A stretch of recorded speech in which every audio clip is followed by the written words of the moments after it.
Pohon pepaya tiada berduri, datang saya perkenalkan diri. Assalamualaikum dan salam sejahtera. Terus bersama saya Umairah Wahid dalam 15 minit MMTV edisi 4 Oktober 2022. Masa pengundian pilihan raya umum ke-15 akan dilanjutkan selama 1 jam iaitu bermula jam 8 pagi hingga 6 petang bagi Semenanjung Malaysia dan 7.30 pagi hingga 5.30 petang di Sabah dan Sarawak. Perkara itu diumumkan Menteri di Jabatan Perdana Menteri Parlimen dan Undang-Undang Datuk Seri Wan Junaidi Tuanku Jaafar berkata langkah itu bagi memberi lebih banyak masa kepada pengundi untuk melaksanakan tanggungjawab mereka. Keputusan itu juga bagi memastikan perjalanan pilihan raya lebih efisien, adil dan telus. Suruhanjaya Pilihan Raya SPR akan turut menyediakan saluran khusus bagi pengundi 60 tahun ke atas dan warga kurang upaya bagi membantu golongan itu mengundi pada PRU15. Bagi mengelakkan kesesakan berikutan penambahan pengundi, berikutan pelaksanaan undi 18 dan pendaftaran pengundi automatik, SPR juga akan menambah pusat mengundi.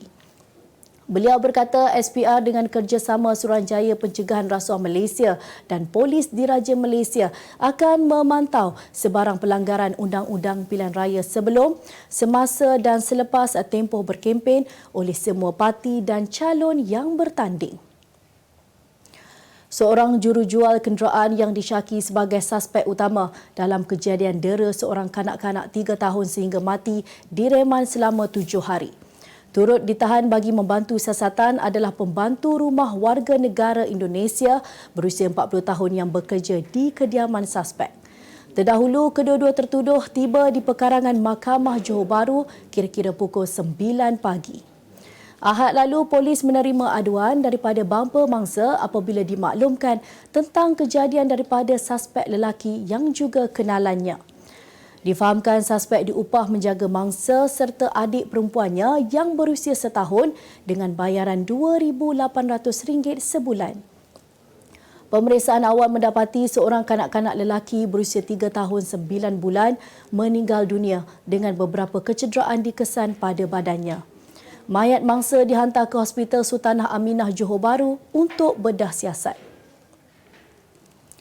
Perdana Menteri Datuk Seri Ismail Sabri Yaakob berkata 12% golongan belia menyumbang idea dan menyuarakan isu berkaitan politik negara menerusi platform Idea Bina Negara IBN. Jumlah itu meliputi keseluruhan 57.9% belia berusia 18 hingga 21 tahun menjadi penyumbang idea terbesar aplikasi digital tersebut. Katanya analisis teks menggunakan teknologi kepintaran buatan menunjukkan idea diajukan melalui IBN itu bersifat positif dan membina. Pandangan golongan itu katanya akan membantu kerajaan menyediakan inisiatif dan insentif bersesuaian bagi golongan muda selaras usaha kerajaan mendengar, cakna dan menyatuni suara golongan belia di negara ini. Sebanyak 12,794 idea daripada 10,090 responden berjaya dikumpulkan sekaligus melebihi sasaran awal ditetapkan sejak 30 September lalu. Polis Diraja Malaysia berjaya mengenal pasti identiti beberapa suspek rakyat tempatan yang disyaki terlibat dalam kes penculikan ejen kosmetik Ros Nazirah Muhammad Naimah atau Azi pada 13 September lalu. Susulan itu, Ketua Polis Negara Tan Sri Akril Sani Abdullah Sani berkata pihaknya sedang giat menjalankan usaha menjejaki suspek termasuk mengumpul keterangan yang relevan untuk disalurkan kepada pihak berkuasa Thailand sebelum tindakan lanjut diambil kedua-dua negara. Beliau tidak menolak sebarang kemungkinan 2 atau 3 lagi suspek kes berkenaan yang juga rakyat tempatan terbabit dalam penculikan itu dan usaha mengenal pasti identiti sedang dijalankan. Polis juga meneruskan siasatan bagi mengenal pasti motif sebenar di sebalik kejadian tersebut. Semalam, Aziz selamat dibawa pulang ke pangkuan keluarganya di Jalan Keloncor, Kota Baru, Kelantan selepas dikurung penculik lebih 14 hari di Thailand. Kita percaya 2 atau 3 orang suspek yang ada dalam kes ini bukan rakyat negara kita.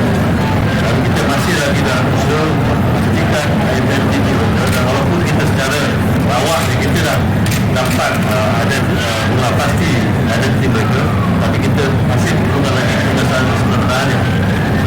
Kita tersebut sedikit masa membutuhkan kita kumpul segala keterangan yang relevan.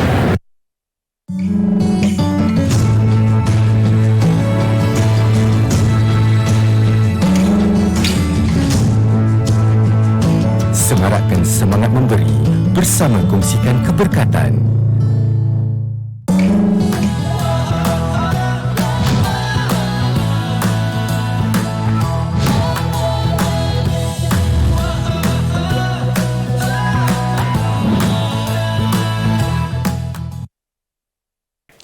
Kita kembali lagi. Pelakon kacak Zul Arifin didenda RM30,000 oleh Mahkamah Seksyen Sepang selepas mengaku bersalah memuat naik video akaun panas lakonannya di Instagram Mac lalu. Hakim Nur Hisham Muhammad Jaafar turut memerintahkan Zul Arifin menjalani hukuman penjara 9 bulan penjara tambahan sekiranya gagal membayar denda itu. Bagaimanapun pelakon itu membayar denda tersebut. Pelakon filem Tumbiruo itu mengaku secara sedar membuat dan memulakan penghantaran komunikasi video yang bersifat sumbang dengan niat untuk menyakiti hati orang lain. Sebelum itu, Zul Arifin tiba di Kompleks Mahkamah Sepang pada pukul 8.10 pagi dengan memakai sut berwarna kelabu gelap dan kelihatan tenang. Terdahulu, hantaran pelakon itu mengundang pelbagai reaksi orang ramai apabila adegan siri perempuan itu yang dimuat naiknya dikatakan tidak sesuai untuk dipertontonkan khususnya di Malaysia kerana mengandungi elemen sumbang. Jumlah mangsa banjir kilat di Johor hampir tidak berubah setakat pukul 12 tengah hari ini kepada 114 orang berbanding 113 mangsa yang dicatatkan 8 malam tadi membabitkan daerah Pontian dan Keluang. Jawatan Kuasa Pengurusan Bencana Daerah JPBD memaklumkan terdapat mangsa baharu yang dipindahkan ke Pusat Pembinaan Sementara PPS di Pontian pagi tadi. Seramai 39 mangsa dari Kampung Seri Gambut, Kampung Paya Embun, Kampung Melayu Raya dan Kampung Seri Menanti berlindung di PPS SK Melayu Raya Pontian. Manakala di Keluang, 2 PPS masih dibuka iaitu di SK Seri Kampung Renggam melibatkan 33 mangsa dari Kampung Tengah Renggam dan sebuah lagi PPS di SK Sungai Linau menempatkan 42 mangsa dari Kampung Sungai Linau. Tambahnya, banjir kilat itu disebabkan hujan lebat melebihi 2 jam sejak 10 pagi Ahad lepas. Ahli arkeologi Mesir menemukan sebuah keranda batu granit hitam besar atau sarkofagus berusia ribuan tahun di Kahirah baru-baru ini. Penemuan mengagumkan itu dibuat oleh Profesor Emeritus Fakulti Arkeologi Universiti Kahirah di Saqqarah, kira-kira 32 km di selatan Kahirah. Al-Aqwizi yang mengetuai misi tersebut sejak tahun lalu teruja dengan kejayaannya kali ini yang mampu mendedahkan lebih banyak maklumat tentang pemerintahan Mesir selepas Firaun Tutankhamun. Profesor Universiti Harvard Peter De Manuelian berkata Saqqarah adalah salah satu daripada lokasi terpenting yang banyak merungkai tentang sejarah raja-raja dan pembesar Mesir ribuan tahun dahulu. Sekurang-kurangnya 92 orang terbunuh dalam pertempuran ganas di Iran selepas protes anti-kerajaan yang dicetuskan oleh kematian Mahsa Amani semalam. Pertempuran antara peserta tunjuk perasaan dan anggota pasukan keselamatan meningkat di bandar-bandar di seluruh Iran selama 16 malam berturut-turut. Sebilangan wanita di Iran bertindak membakar tudung mereka ketika protes yang berlaku di lebih 150 bandar di seluruh negara. Peserta tunjuk perasaan turut melempar bom api dan menyerang ibu pejabat akhbar harian ultra-konservatif Iran, Kaihan di Tahiran kemarin. Protes tersebut terus berlanjutan dengan 41 orang terbunuh dalam pertempuran di tenggara Iran iaitu sebuah kawasan bersempadan dengan Afghanistan dan Pakistan. Demonstrasi di tenggara Iran itu pula berlaku selepas seorang ketua polis wilayah tersebut dituduh memperkosa seorang remaja perempuan di Zahedan.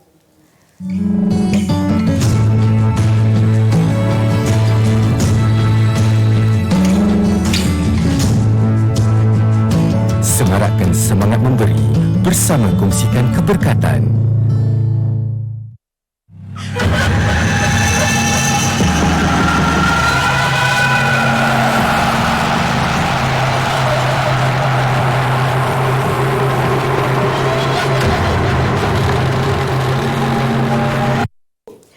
Kembali lagi. Berhati-hati dalam berkongsi kata laluan atau nombor pengenalan peribadi PIN akaun bank anda dengan rakan rapat kerana ia boleh meningkatkan penipuan dalam talian termasuk diperalatkan sebagai akaun keldai. Timbalan Gubernur Bank Negara Malaysia BNM Jessica Chew berkata, kajian mendapati 1 daripada setiap 3 individu sanggup berkongsi maklumat peribadi perbankan mereka. Hampir 2 daripada 3 individu tidak memberikan perhatian pada ciri keselamatan laman sesawang sebelum melakukan transaksi dalam talian menurut kaji selidik keupayaan dan rangkuman kewangan dari segi permintaan 2021. Kesannya individu lebih mudah diperdaya memberikan maklumat perbankan mereka melalui laman sesawang palsu yang membolehkan penipu menggunakan maklumat tersebut untuk melakukan penipuan. Penggunaan peranti dan aplikasi mudah alih yang kurang teliti juga telah menyebabkan individu menjadi mangsa penipuan seperti pancing data, penggodaman dan kecurian data. Syarikat penerbangan domestik bersetuju menambah frekuensi penerbangan dari semasa ke semasa bagi menangani masalah harga tiket tinggi terutamanya setiap kali musim perayaan agama di negara ini. Timbalan Menteri Pengangkutan Datuk Henry Sam Agung berkata, keputusan itu dicapai susulan perbincangan antara Kementerian Pengangkutan, Suruhanjaya Penerbangan Malaysia dan syarikat-syarikat penerbangan domestik bagi memastikan harga tiket penerbangan kekal kompetitif. Jelas beliau, kerajaan turut menyarankan syarikat-syarikat penerbangan untuk meningkatkan frekuensi penerbangan semasa musim perayaan, khususnya di laluan yang mempunyai permintaan tinggi seperti Kuala Lumpur Sibu, Pulau Pinang Sibu dan Johor Bahru Sibu. Perkara tersebut dinyatakan ketika beliau menjawab soalan Ahli Parlimen Dungun Wan Hassan Muhammad Ramli dari Parti PAS pada sesi soal jawab di Dewan Rakyat hari ini.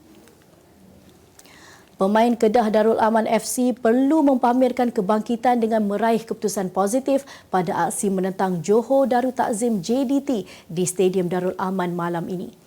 Walaupun aksi ini mungkin dianggap tidak tepat pada masanya kerana KDAFC baru saja dipalit dengan kekalahan 1-0 kepada Petaling Jaya City Sabtu lalu, pengendalinya Aidil Syarin Sahak menuntut reaksi terbaik yang mampu dipamerkan anak buahnya.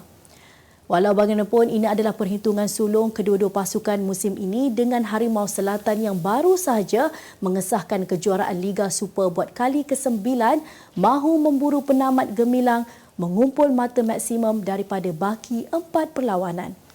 Sementara itu, pemilik KDAFC Tan Sri Dr. Muhammad Daud Bakar pula berkata, beliau menaruh harapan untuk menyaksikan skuad hijau kuning mampu meraih keputusan positif pada perhitungan sulung musim ini. Sebagai penutup 15 minit MMTV hari ini, saksikan laporan cuaca esok Rabu 5 Oktober 2022. Jangan lupa dapatkan akhbar utusan Malaysia dan Kosmo untuk berita-berita terkini dan menyeluruh. Sekian sahaja daripada saya, Umairah Wahid. Assalamualaikum dan salam sejahtera.